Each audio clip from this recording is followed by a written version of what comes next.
Bon matin tout le monde, bienvenue dans On Jase de chasse de pêche de plein air avec moi-même Steph Monette, prise 2. J'ai essayé de passer en live puis ça marche pas d'ici. Fait qu'il va falloir que je vous pré-enregistre ça de la minute d'avant puis j'aille vous porter ça après ça sur le web. J'espère que vous allez bien. Je suis rendu en Floride et tout va bien. Ceux hier qui ont vu mon petit reel que j'ai resté pris sur le bord de l'autoroute, j'ai manqué de fuel. Mais pas par ma faute, par la faute de l'ordinateur. Et, by the way, il y en a qui m'ont posé des questions. Je vais plus loin, mais vous expliquer ma théorie de ça. En fait, je vais le faire tout de suite. Hein. J'en ai eu qui m'ont écrit, ils ont dit, Christy, qu'est-ce que tu penses qui est arrivé, tu sais? En fait, l'ordinateur, parce que ça a tous des ordinateurs maintenant, ces machines-là, pendant que je roulais, j'étais, mettons, à 125 km, puis il me restait 10 km pour arriver à la station de gaz. Tu sais, j'avais du lousse en masse.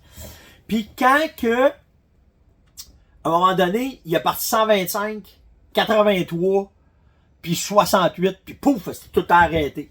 Fait que ce que je pense, c'est que le truck, vu que je tire ma roulotte, je tire ma fouille, tout dépendant du vent, tout dépendant de la consommation d'essence, l'ordinateur, quand elle se met à lire ta consommation, elle se dit « Oh, c'est assez, tu vas trop vite. » Puis là, le fuel, effectivement, d'après moi, il était rendu trop bas. Parce que le deuxième message qu'il m'a donné, c'est manque de pression dans le fuel.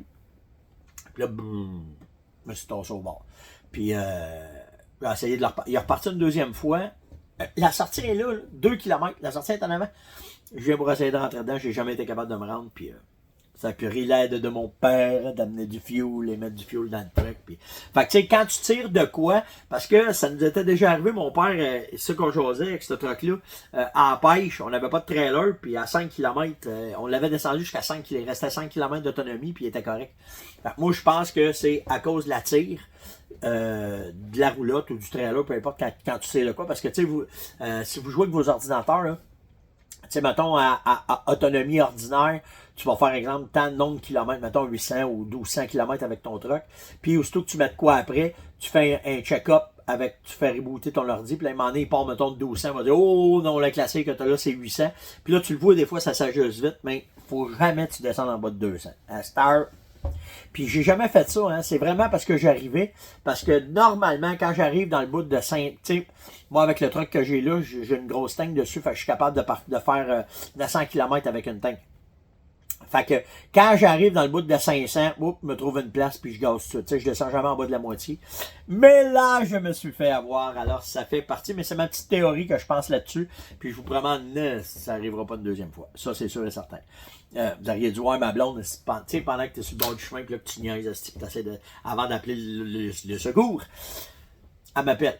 Allô, comment ça va? Ça va. Qu'est-ce que t'as? Je suis pas sur le bord de l'autoroute. Oh non, qu'est-ce que t'as? L'ordinateur est parti de ça, puis on dirait que je manque de fuel. Ah, tu manques de fuel! C'est pas le temps, Minou. Pas le temps de me baver là. Oh! Elle dit oh non. Non. Après 34 ans, quand je dis c'est pas le temps, oh, elle a compris, elle a pas poussé tout de suite. Fait que, mettons un petit peu moins de patience. Mais c'est correct, c'est bien correct. Mais tout est beau, tout est correct, le truck va bien. Là, c'est sûr que le check engine il est allumé. Fait que je vais aller faire un check-up sur le truck, voir qu'est-ce qu'il y a. Puis on va redescendre, ça va bien aller. Fait que tout est bien beau. Dans l'ongeance de ce matin, je peux vous parler aussi de la millième. Ça arrive, là. Dans 20 quelques jours, on va être à la millième. Puis, j'ai juste regardé. On va revenir avec des stats, là, mais c'est quand même. On a juste vite, là, on a au-delà de 5900 sujets qu'on a parlé en 3 ans. C'est fou, hein? Le sujet d'actualité, des sujets de chasse, de pêche, vous le savez, de plein air, puis tout le kit. Mais, beaucoup de plaisir. J'ai du fun en 5 ans à faire ça avec vous autres. Vraiment tout le temps. Puis, naturellement, la millième, on va avoir des tirages qu'on va faire. On va faire tirer une Sako S20, un A300 Beretta. À Fermonette, une chasse, des aménagements de territoire, un ensemble 7K, un voyage de pêche au lac Suzy. On va avoir des jumelles Steiner. On va avoir plein de prix d'autres qui n'arrêtent pas de s'ajouter.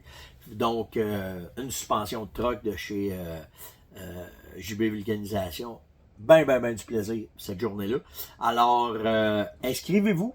Inscrivez-vous. Tout de suite, si vous allez sur le site de la Fermonette, en bas, faites juste rentrer votre nom, vos affaires, tout le kit. Puis ceux qui me disent, oh, on n'a pas eu de... Là, je suis en vacances, je vais prendre un après-midi, puis je vais vous envoyer une lettre officiel, vous êtes inscrit, content de savoir que vous êtes là, un paquet de renseignements, un paquet d'affaires qu'il y a dedans, donc ça va être ça. Donc, ben hâte d'être revenu puis de faire ça avec vous autres. Puis entre les deux, m'avoir du stock à vous parler en 5 il y a des bonnes chances que j'aille au SHOT Show. Ça va juste dépendre. On a des petits problèmes à la maison, mais si tout l'agenda va quand même bien puis tout est correct, il y a des bonnes chances que je puisse aller au SHOT Show. Fait que si je vais au SHOT Show, moi pouvoir avoir du jus en cibole à vous parler. Puis à jaser dans cette journée-là. Moi me garder des exclusivités, c'est sûr. Ben de by the way, à partir du SHOT Show, je vais pouvoir vous parler de mon voyage en Finlande un peu plus. Fait que vraiment, là, on va avoir du fun. Beaucoup de réactions à mon éditorial d'hier sur les fourreux et toute l'équipe. Il y en a, vous avez pris ça à cœur vraiment, là, puis je vous ai lu, puis je vous ai répondu, puis toute l'équipe. Mais ce qui sort de ce qui s'en vient. Puis c'est bizarre, hein, parce que j'ai parlé de fourrure hier, puis depuis ce temps-là, j'arrête pas de savoir des photos de coyotes, puis de ci, puis de ça. Puis deux affaires que j'ai mis sur mon mur hier, là, qui ont vraiment, premièrement, un coyote avec un chat dans la bouche, fait que le chat de la minoune, de la madame, il est passé dead. Puis vous irez voir un matin, j'ai mis cette vidéo-là, il est écœurant, là. La petite fille, elle sort de l'auto, puis le coyote vient snapper dans la rue, dans un quartier résidentiel. Ça, c'est hot en cibole. Puis c'est vers ça que ça va s'en aller. Moi, je pense, sans vouloir là, être prophète de malheur, là, mais je pense vraiment que de la façon qu'on est géré, la façon que la population voit où est-ce qu'on s'en va, je pense sincèrement qu'on n'a pas fini d'avoir des troubles parce qu'il n'y a plus de trappeurs, la chasse est mal vue, les armes sont mal vues, puis tout ça mis ensemble, c'est que nous autres, on va rentrer dans notre cocon, on va leur dire, mangez la merde, organisez-vous avec vos affaires, puis je pense que c'est vers ça que ça va s'en aller. Fait que, en tout cas, on verra bien, c'est sûr qu'il va tout le temps avoir des Animal Rescue qui vont être là, mais vraiment, je ne sais pas où est-ce que ça s'en va. Allez voir cette vidéo-là, vous allez tout comprendre en tout cas. Après ça, une affaire qui m'a touché un matin, j'ai tombé là-dessus, puis c'est vous autres qui me l'avez envoyé. Les agents de la Fonde, on est parti de 2018 à 2022 de 440 agents de la Fonde et il en reste seulement que 290, fait que ça s'en va en descendant. Toujours pas de nouvelles des négociations avec nos agents. Hein? Ça vous donne ça une idée comment est-ce qu'ils voient la Fonde, comment est-ce que c'est? Toujours pas de nouvelles de nos agents de la Fonde. Des contrats de travail de nos agents de la Fonde. Le gouvernement passe ça sous silence, puis je sais pas si c'est le gouvernement ou les fonctionnaires qui essaient d'étirer l'élastique puis voir comment est-ce que ça va, mais calique que c'est plate de voir comment est-ce que on n'est pas considéré. On va vous dire ça demain. Ok, le coyote, je vous en ai parlé, ça c'est fait. Les troubles avec mon pick-up, on en a parlé, c'est fait. Après ça, il y a un nouveau site. Ah, c'est que je ne l'ai pas bien pris. Je vais vous revenir. Il y a une nouvelle affaire là, qui arrive au Québec. J'ai trouvé ça super intéressant. Fait que c'est des aubaines sur des produits de chasse. C'est un site qui arrive. Puis j'ai pas toutes les informations. On va faire des téléphones aujourd'hui, puis je vais vérifier ça, mais on va revenir avec ça. Mais ça semble très, très, très intéressant. Il y en a, j'ai des questions, c'est-tu possible d'aller chasser chez nous? Ok, c'est Martin qui m'a demandé ça, d'aller chasser dans l'enclos. Non, on fait plus de chasse en enclos. En fait, ce qu'on récolte dans l'enclos, c'est les surplus qu'on a, puis à 99%, on les garde pour nous autres, ou pour vous en faire profiter à millième. Ok, fait que non, on fait plus de chasse, Martin, chez nous, puis c'est pas possible, en tout cas pour le moment. Dan m'a posé comme question, tu peux-tu m'aider, je suis un gaucher, puis j'ai de la misère à me trouver des guns. Il dit, il n'y a pas grand compagnie qui en fait. En fait, c'est pas qu'il y a grand compagnie qui en fait, c'est que les boutiques n'en achètent pas beaucoup. Parce que, je vais vous parler de ma gang, la gang de Saco, la majorité des guns, ils les font tout en gaucher. Mais vu que c'est une clientèle niche, souvent ils sont vendus très vite, puis les boutiques ne prévoient pas le coût. Je vais dire des niaiseries, là. Après la mi-janvier, nous pourrons en rediscuter pas mal, mais je peux vous dire qu'une compagnie comme Saco sont très, très, très alertes et sont conscients de ça. Puis il y a des belles affaires qui s'en viennent. Mais tu sais, on va parler de la BRX, mettons. Mais la BRX, elle se fait gaucher-droitier automatiquement. Fait que tu sais, pour les gauchers, ça peut être une belle alternative. Puis oui, il y a des modèles, on va voir ce qui va arriver là, en 2023, mais il y a des modèles qui vont sortir en gaucher. On pourra en reparler, puis je pourrais vous le dire, mais j'ai eu la chance. Je vous le dis, j'ai eu la chance de les essayer et de les voir. Fait qu'on pourra en reparler. Alain me demande, as-tu des trucs pour bien tirer à la chasse? Il dit, me semble, il dit, je n'ai manqué. on va te dire de quoi, OK? T'es pas à part de la majorité des chasseurs, parce que même cette année dans l'Ouest, on a eu à racheter pas mal de gibier, parce que justement, les tirs étaient pas parfaits. Je vais dire, la base, là, il y a deux affaires qu'il faut que tu prennes en considération, OK? Ben, premièrement, il faut que tu connaisses tes capacités. OK? Moi, tirer de bout à 60 mètres dans la grande même, j'ai pas de problème. Mais je tire, puis je me pratique beaucoup. Peut-être que toi, c'est 20 mètres, peut-être que c'est 15 mètres. Puis ça, là, c'est pas du pétage de bretelles. C'est faut que tu sois capable de connaître tes capacités pour être capable de bien tirer. Mais, tout de suite, quand je m'assis, puis que je chasse, j'ai tout le temps un trépied, j'ai tout le temps quoi pour accoter ma carabine. Tout le temps. Tout le temps, tout le temps, tout le temps. Parce que je veux éliminer ça. Quand je viens stresser, quand il arrive de quoi, je veux pas avoir à penser. C'est sûr que si tu marches à la chasse fine, il retombe devant toi, tu lèves, bang, tu tires, c'est un autre game. Mais 99% du temps, quand je suis assis, j'ai de quoi pour m'accoter. Tout le temps. Si tu es à la chasse, puis il faut que tu fasses un tir loin, trouve-toi de quoi pour t'accoter. Soit que tu vas avoir ton trépied, ou un arbre, ou une branche, n'importe quoi, pour être stable. Ça prend. Le secret, c'est 3 points d'appui. Si t'as pas 3 points d'appui, ça peut jouer. OK? Fait qu'il faut que tu fasses attention. L'autre affaire qui est primordiale vraiment, c'est que toutes les carabines sont rendues avec des canons flottants. OK? Fait que ça veut dire que ton canon, il touche pas à ton fût. Quand tu prends ton canon, là, tu devrais être capable de passer une feuille de papier dedans. OK? Jusqu'à la chambre. Le canon ne touche pas au fût.